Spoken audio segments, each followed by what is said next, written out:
हम सब लेडीज़ों का ऐसा ही होता है कि जब भी हमारा कोई प्रोग्राम बनता है बाहर जाने का, तो घर के काम तो पूरे निपटा के ही जाने पड़ते हैं। और ऐसा भी नहीं है कि चलो काम आके हम कर लें, पर कभी कभी रहता है ना कि देर हो जाए तो पूरे काम करके ही हम जाएंगे। तो अभी कुछ 8 बज रहे होंगे मॉर्निंग के। तो सबसे पहले मैं नाश्ते की तैयारी कर ली हूँ, और जो कुकर रखा है इंडक्शन पे, तो उसमें मैंने चढ़ा दिया है दलिया।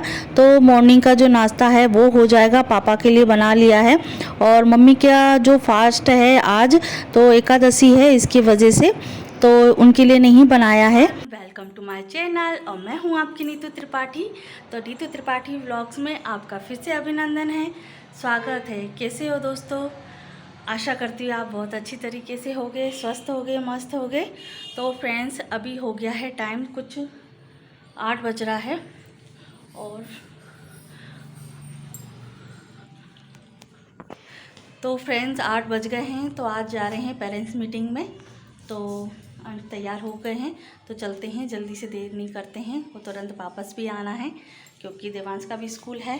तो चलते हैं पेरेंट्स मीटिंग में। चल चल चल चल चल फटाफट। मैं आ रही हूँ, इसको लाइट बंद कर दूँ।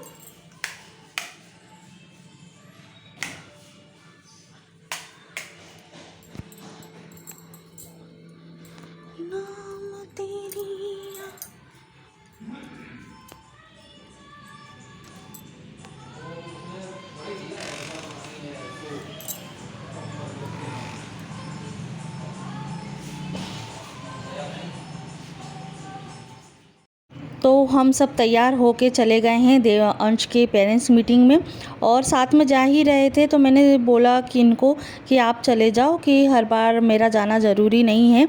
तो उन्होंने बोला कि सब साथ में चलते हैं, और मैं गई हूँ तो देवांश भी ज़रूरी है जाना, क्योंकि उनको पता चलेगा कि बस भैया है ना पेरेंट्स मीटिंग अटेंड करके आ जाएंगे, तो उनको ये लगेगा कि आज छुट्टी है तो मैं भी छुट्टी कर लूँगा। तो बच्चों का ऐसा रहता है ना, भैया घर पे आएगा, घर पे खेलेगा और मैं खेल नहीं पाऊँगा। तो उनका प्रोग्राम यही होता है। तो उनको बताया नहीं गया है कि बस हाँ हम स्कूल जा रहे हैं देवांश भाई को छोड़ने के लिए। तो देखिए यहाँ इसके बाद पेरेंट्स मीटिंग अटेंड करने के बाद हम चले गए थे ब्रेकफास्ट करने के लिए, क्योंकि थोड़ा सा लेट हो गया था, 9:30 बज गया था। और यहाँ हम रास्ते में जा रहे थे, तो 15 अगस्त की तैयारी हो रही है, और जो डेकोरेशन है रास्ते में सभी चीज़, जो चौराहा होता है तो पूरी चौराहे पे डेकोरेशन कर दिया जाता है। अभी 15 अगस्त आने वाला है 2-3 दिन बाद। तो बस यहाँ हम नाश्ता करने के लिए बैठ गए हैं। और आज नाश्ते में थोड़ा सा ऑर्डर किया था, डोसा और चटनी, नारियल की चटनी है और सांभर है। तो बस ये थोड़ी सी क्लिप ले ली थी जो मैं आपके साथ शेयर कर रही हूँ, क्योंकि टाइम हो गया था, उनका भी नाश्ता करने का टाइम हो गया था कि कब मैं घर जाऊँगी तब मैं नाश्ता बनाऊँगी।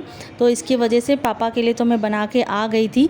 तो फ्रेंड्स, कभी कभी लगता है ना कि कहीं बाहर गए हैं तो बाहर से खा के आ जाएं। तो चलो ये भी थोड़ा मन जो है वो हमारा रह गया है। और बस यहाँ स्कूल से आने के बाद और ब्रेकफास्ट करने के बाद हम सब आ गए थे घर पे। और आज लंच में बनाया था और जो शिमला मिर्च आलू बनाए थे, और दाल बनाई थी जो करौंदे वाली होती है ना वही, क्योंकि अभी टमाटर तो बहुत महंगे हैं, तो कुछ ना कुछ हमें जुगाड़ तो करना ही पड़ती है। तो फिर वो सभी बनाने के बाद, सब बच्चों को खाना खिलाने के बाद, हस्बैंड पापा उनको सभी को खिलाने के बाद, क्योंकि मम्मी का था फास्ट, तो बस उन्होंने तो नहीं खाया, वो अपने हिसाब से मतलब फरियाल कर लेती हैं और चाय पानी कर लिया था। फिर इसके बाद मैंने ये किया है कि क्योंकि मैं बहुत दिनों से कोशिश कर रही थी कि मैं जो मेरा ये ड्रॉज है वो जल्दबाजी में कहीं ना कहीं ये सामान जो है हम पटक देते हैं, बच्चे ही पटक देते हैं। तो मुझे आज इसकी थोड़ी सी डीप क्लीनिंग करनी थी। छोटा सा एरिया है पर डीप क्लीनिंग करना भी बहुत ज़रूरी है। और मैं कभी कभी रहता है कि टाइम के अकॉर्डिंग ही मैं काम करती हूँ, और जब मेरा मन होता है तभी मैं ज़्यादातर क्लीनिंग करती हूँ, क्योंकि कभी कभी मन बनाना भी पड़ता है।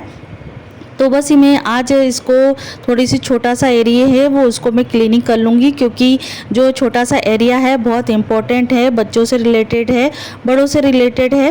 और आप आगे व्लॉग में देखेंगे कि साथ साथ में आज मुझे क्या चीज़ मिली है। और ये देवांश की जो सोनोग्राफी वाली जो फ़ोटो हैं, सोनोग्राफी फील्ड होती है, वो मुझे मिली है। और बहुत मतलब अंश की भी रखी हुई थी, 11 साल से रखी हुई थी।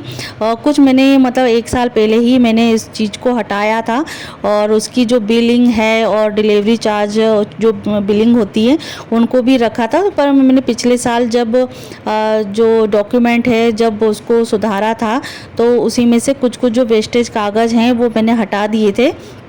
तो सोच रही थी कि ये भी जो अब है वो तो कोई अब काम के नहीं हैं, पर जो कुछ कुछ पिक्चर्स हैं वो मेरे पास रखी हुई हैं याद के रूप में। और बस ये है कि डॉक्यूमेंट भी हमें बच्चों के, हमारे सभी के डॉक्यूमेंट एक तरीके से सेफ रखना होना ज़रूरी है, ऑर्गेनाइज होना ज़रूरी है। और वैसे तो बड़ों के इतने ज़्यादा काम में नहीं आते हैं, पर बच्चों के जैसे अभी फ़ीस भरना है, या ये जो टीका लगने के अभी चांसेस हैं, टीका लगते हैं अभी अंश के भी अभी एक टीका बाकी है, देवांश के भी अभी 2-3 बाकी हैं। और फ़ोटो हैं, जल्दबाजी में अभी एडमिशन हुए बच्चों के तो फ़ोटो रख देते हैं, फ़ीस भरना होती है, टीका वाले हैं, फ़ोटो हैं, बहुत सारे जो उनके डॉक्यूमेंट होते हैं। अभी आधार कार्ड के लिए बच्चों के लिए वो आया था कि आधार कार्ड बनवाना है, और आयुष्मान वाला भी कार्ड बनाना है, तो वो भी बच्चों के लिए बन चुके हैं। उनका जो डॉक्यूमेंट है वो बच्चों के पूरी तरीके से बन गए हैं। और इसके बाद मुझे एक एक्सरे वाला पेपर मिला था, एक्सरे मिला था। तो जब मेरी जो कमर में दर्द था ना, जब मैं गिर गई थी, तो उसका भी एक्सरे है, तो वो भी मैं साइड में रख दूँगी। मतलब मैंने ये निर्णय किया था, जो वेस्टेज है बिल्कुल काम के नहीं हैं, तो मैं या इसको रीयूज़ कर लूँगी या एक तरीके से उसको हटा ही दूँगी। तो जो मेरी ये शादी से पहले की बहुत सारी चीज़ें हैं, और मैं ब्लाउज़ सिलती थी और बहुत सारे ब्लाउज़ के कलेक्शन है वो भी रखे हुए हैं। और यहाँ हस्बैंड के भी जो डॉक्यूमेंट है वो वैसे की वैसे ही रखे हैं, मेरे भी डॉक्यूमेंट है वैसे के वैसे ही रखे हैं। बच्चों के डॉक्यूमेंट इधर उधर हो जाते हैं, तो मैंने बच्चों के डॉक्यूमेंट को और एक्टिविटी को अलग अलग रखे हैं। जैसे मेडिकल वाले हैं तो कहीं ना कहीं ढूंढना पड़ते हैं। तो बस यहाँ देखिए मेरा एक जो फ़ोटो है वो भी मिल गया था। यही फ़ोटो जो है मतलब शादी से पहले दिखाया गया था, इसी से हस्बैंड ने मुझे पसंद किया था। और जो कुछ एल्बम के फ़ोटो हैं वो भी मैंने अलग साइड में एल्बम में रख दिए हैं। तो मैंने कुछ डॉक्यूमेंट को इस तरीके से डिवाइड किए हैं, जो मेडिकल वाले जो मतलब उसका चार्ज और जो रसीद होती है, डॉक्यूमेंट होते हैं, उसको अलग डिवाइड किए हैं। और बच्चों की एक्टिविटी जो रहती है कि बच्चे बनाते रहते हैं, ड्राइंग बनाई है, क्ले पेंटिंग बनाई है, तो वो उस तरीके उनका जो फ़ाइल है वो मैंने अलग बना दी है। हस्बैंड की फ़ाइल अलग है, मेरी फ़ाइल अलग है। तो इसी तरीके से मैंने इस चीज़ को डिवाइड कर दिया है। तो बस जब बिगड़ेगा तो फिर मैं उसको फिर से सुधार दूँगी। तो आशा करती हूँ आपको ये व्लॉग अच्छा लगा होगा, कुछ ऑर्गेनाइज अच्छा लगा होगा। तो प्लीज़ मेरे चैनल को सब्सक्राइब कीजिएगा, लाइक कीजिएगा और कमेंट ज़रूर कीजिएगा। और अगला वीडियो आप किस तरीके का देखना चाहते हैं तो प्लीज़ मुझे कमेंट करिएगा। और आपका कमेंट मेरे लिए बहुत फ़ायदेमंद करता है और मोटिवेट ज़रूर मिलता है। तो इस तरीके से मैंने ये छोटा सा एरिया ऑर्गेनाइज़ किया है। जो लिफाफे हैं वो मैंने साइड में रख दिए हैं मेरे भजन की, और जो मेरी रसीद वाली जो फाइलें हैं वो मैंने साइड में रख दी है। मेरे कार्ड जो होते हैं तो वो मैंने साइड में रख दिए हैं। भजन वाली किताब रख दी है, कॉपी रख दी है। तो देखिए सभी चीज़ ऑर्गेनाइज होने के बाद कितनी सारी स्पेस है वो बच गई है। तो कहीं ना कहीं तरीके से ऑर्गेनाइज रहता है तो स्पेस तो बनी जाती है। तो आप भी ये ट्रिक अपनाइए, तो जो ड्रॉज भरा हुआ है वो फुली तरीके से, एक तरीके से स्पेस फुल हो जाएगा। तो बस ये ट्रिक कैसी लगी तो नेक्स्ट वीडियो में मिलते हैं। Bye bye.